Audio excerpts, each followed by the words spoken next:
Chile es un laboratorio natural, diverso, descentralizado. Es momento de hablar desde lo local sin pretexto. El próximo martes 16 de enero, en el marco del Congreso Futuro, se va a desarrollar el panel titulado Abismos Urbanos, Soluciones Humanas.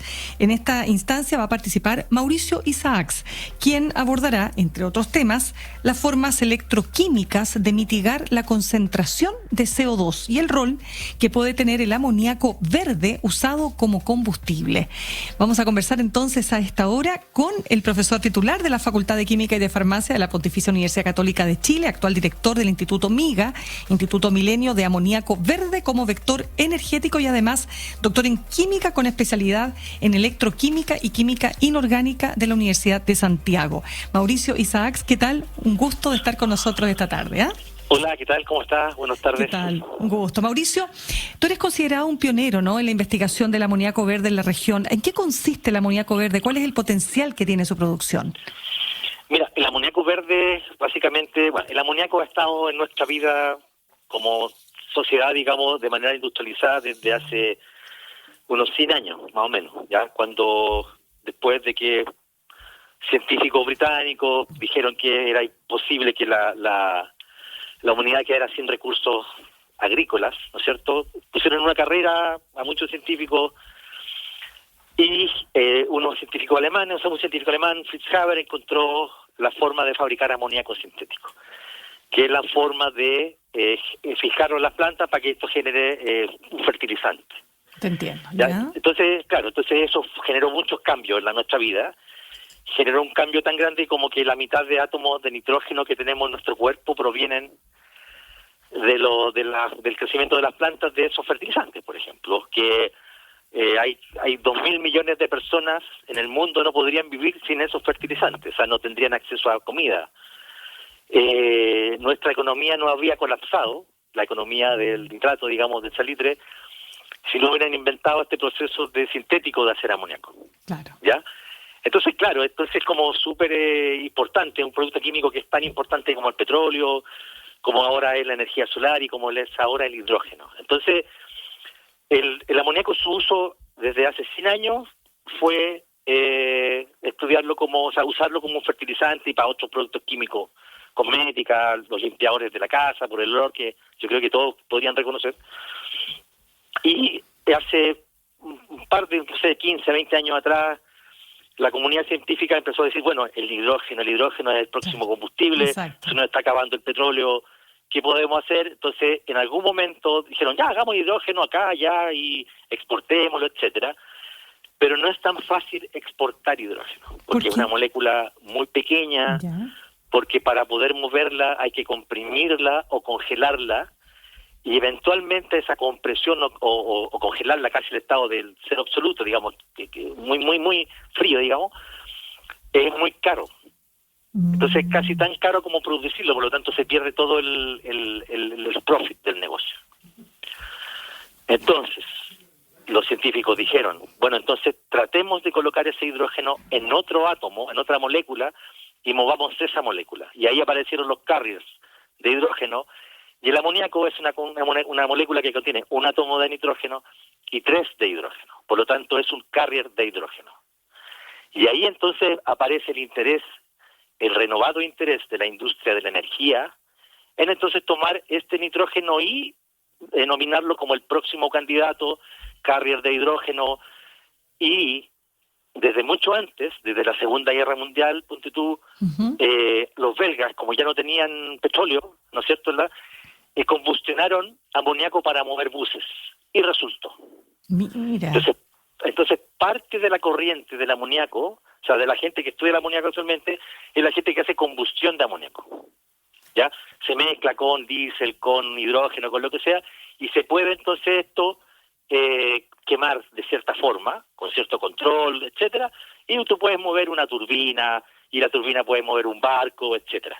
Entonces, como en la gran visión, por el momento, ¿no es cierto?, de usar el amoníaco como combustible, es básicamente llevarlo a ese campo, al campo del transporte marítimo por mientras. ¿Ya? Transporte También está la marítimo. idea. Ya, te entiendo. Para ver si te voy siguiendo. Estamos conversando con Mauricio Isaacs, profesor titular de la Facultad de Química y Farmacia de la Pontificia Universidad Católica de Chile y actual director del Instituto MIGA. Es que, Mauricio, te voy entendiendo. Tú me dices entonces que, claro, tenemos un gran potencial con el hidrógeno verde, pero es difícil exportarlo por las razones que tú ya explicabas, ¿no es cierto? Ahora bien, ¿puede entonces el amoníaco ser una alternativa al hidrógeno verde en materia de energías renovables no convencionales? O sea, eso estamos probando. Estamos probando eso, que finalmente entonces uno podría, o sea, ocupar este amoníaco, ¿no es cierto?, en distintos dispositivos. Un dispositivo era la turbina, como te conté. Claro. Otro dispositivo es una celda de combustible, que básicamente son baterías que no son baterías que se alimentan, ¿no es cierto?, y no se consumen. Los autos, los Toyota, Mirai, ya usan celdas de combustible, los Apollo se fueron con celdas de combustible dentro de la nave. Es una tecnología que se conoce, que está, pero entonces ahora la comunidad científica lo que hace es tratar entonces de utilizar el amoníaco, y se puede, por lo menos la evidencia científica lo demuestra, ¿no es cierto?, utilizar amoníaco como un combustible para una celda electroquímica. Por otra parte, si uno piensa, si se puede mover amoníaco, que es mucho más seguro, es mucho más fácil y se ha movido por 100 años, ¿no es cierto?, a través del mundo. Entonces es mucho más fácil mover amoníaco que hidrógeno. Claro. Si uno mueve el amoníaco, ¿no es cierto?, en un barco, en un tren, en un pipeline, ¿no es cierto?, uno puede llegar a destino y convertirlo a hidrógeno de nuevo, si esa fuera la necesidad. ¿No es cierto? Lo hace un proceso que se llama cracking de amoníaco, que es un proceso térmico, o un proceso electroquímico, que es una electrólisis de amoníaco para obtener hidrógeno de nuevo. Entonces, están todas esas opciones, todas esas posibilidades. ¿Y en qué topamos en Chile? ¿Cuál es el punto acá? ¿La inversión? ¿Necesitamos una gran inversión? No, mira, en Magallanes hay muchos proyectos que planifican una planta de hidrógeno y al lado la planta de amoníaco. ¿Ya? O sea, están como en lista, como en proyección. Hay un par que están como en estos servicios de evaluación ambiental. Hay mucho amoníaco, hay mucha cosa como hot topics en Magallanes. Correcto. En la zona de Antofagasta también hay un par de proyectos, hay uno que están dando de Naexo, está por partir también. Entonces, claro, falta inversión, falta convencimiento, falta también un poco de legislación también, por supuesto, porque el amoníaco en Chile no tiene una regulación como tiene de producto químico, no de combustible. ¿Ya? Entonces, pero los europeos ya solucionaron eso, o sea, es como ver la experiencia comparada y tratar de adaptarla de manera más inteligente, más adaptable, que no genere problemas, porque claro, todo esto va a generar después excentricidades, ¿no es cierto? ¿Qué pasa si uno quema amoníaco? Si genera más o no efecto invernadero. Hay muchas cosas que también están viéndose. Y lo que a mí en particular me gustaría comentarte es que nosotros estamos, digamos, en este Instituto Milenio, porque hemos propuesto una nueva forma de fabricar amoníaco. Ya. Mientras que todo el proceso Haber-Bosch es un proceso que consume hidrógeno gris, ¿no es cierto?, que consume la mitad, o sea, como el 2% de energía mundial, genera dos moléculas de CO2 por una molécula de amoníaco. Entonces es un proceso que energéticamente muy consumidor, energéticamente generó mucho gas de efecto invernadero. Nosotros estamos proponiendo una vía alternativa, y esa vía alternativa es nitrógeno, agua, en un proceso de electrólisis, similar al proceso de electrólisis para obtener hidrógeno, obtener amoníaco. Entonces, ese es el challenge que hay actualmente. O sea, parte de nuestra investigación está enfocada ahí, ya en ese nuevo proceso, en esa innovación que puede tomar, no sé, varios años, pero uno se puede apoyar en la experiencia de la economía del hidrógeno, toda la economía, los procesos de electroquímica que hay en Dinamarca, que salieron de ahí para obtener cloro, la empresa del cloroalcal y todo eso, y de esa manera apoyarnos y tratar de levantar esta nueva idea que explotamos. También explotamos dentro del instituto la economía del amoníaco. ¿Qué pasa si instituimos el amoníaco como combustible en Chile en vez de hidrógeno? ¿Dónde se podrían construir las plantas? ¿Qué pasa con la corrosión que puede generar el amoníaco si está en una turbina, en un motor, etcétera? ¿Qué pasa si podemos oxidar amoníaco a hidrógeno para que dé hidrógeno, digamos?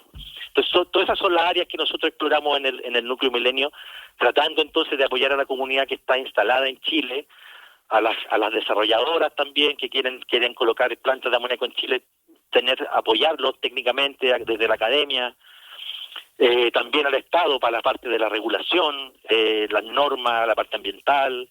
Claro, porque uno usa amoníaco ahora como limpiador de la casa, ¿no es cierto? Claro. O como un producto químico para generar fertilizantes, que ni siquiera en Chile, sino que en Chile el amoníaco se usa para obtener explosivos para la minería. Mauricio, entonces está como súper restringido. Exactamente, pero permíteme para entender un poco también los alcances que esto tiene a nivel mundial. ¿Qué países, por ejemplo, lo están trabajando para los propósitos que tú has planteado, ¿no es cierto? Para esto de disminuir, por supuesto, el CO2 y para hacer, en definitiva, una alternativa que pueda combatir, así como se está pensando en el litio, ¿no es cierto? Y en el hidrógeno verde, combatir el cambio climático.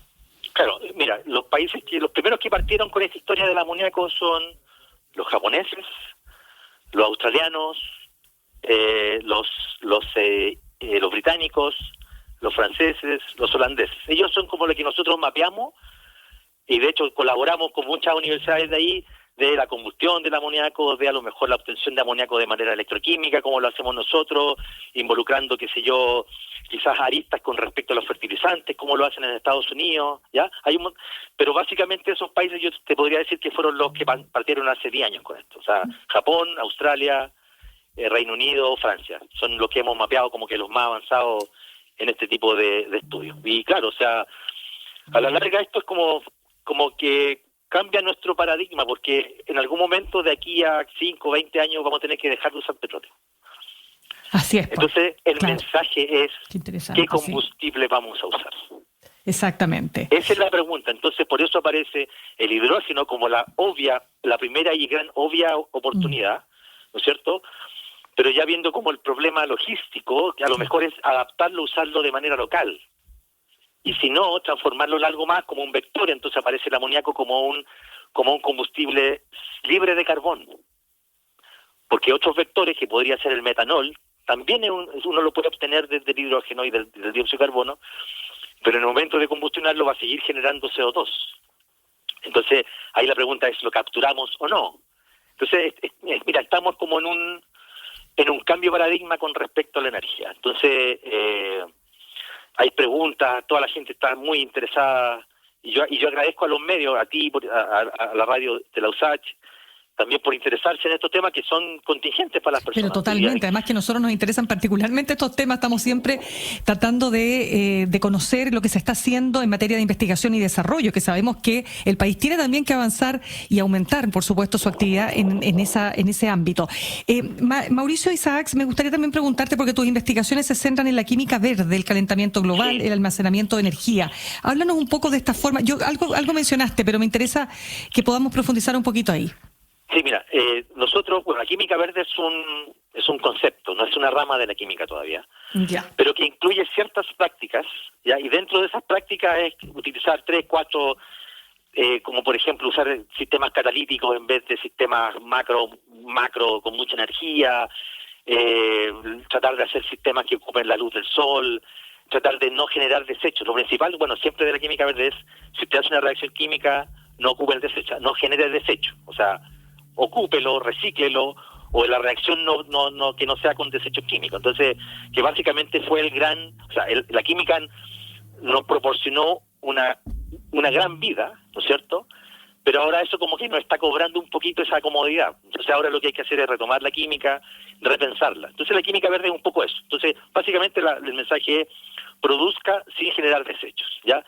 Y dentro de eso nosotros, nuestra investigación previa a este tema del amoníaco ha sido tratar de reusar el dióxido de carbono. Dióxido de carbono es como el super agente, ¿no es cierto?, del calentamiento global, y nosotros hemos estado haciendo estrategias como para poder transformar el dióxido de carbono. Como mi caja de herramientas es la electroquímica, entonces yo transformo el dióxido de carbono de manera electroquímica en lo que ellos se conocen como combustibles sintéticos. Entonces, como en metanol, en etileno, que es un precursor de la industria de los polímeros, etcétera, etcétera, etcétera. Entonces, la idea de eso es que si nosotros debemos seguir usando por estos mismos materiales, el etileno que genera plástico, ¿no es cierto?, etcétera, etcétera, etcétera, es tratar de generar un ciclo cerrado de carbón. Si yo voy a usar algún tema que genere CO2, ese CO2 yo lo puedo reconvertir en un producto valioso nuevamente.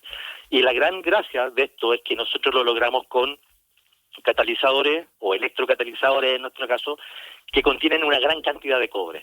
Entonces, claro, para nosotros siempre ha sido como muy, como la mano en el corazón. Mira, nosotros hacemos esto, claro, porque logramos hacer esta transformación de dióxido de carbono a un combustible con materiales que contienen mucho cobre. Entonces, el mensaje, si alguien puede escuchar, también va a ese lado. O sea, usemos materiales que son baratos, ¿ya? El cobre, comparado con todos los catalizadores que existentes de platino, de rodio, de iridio, etcétera, es súper barato, es un material abundante.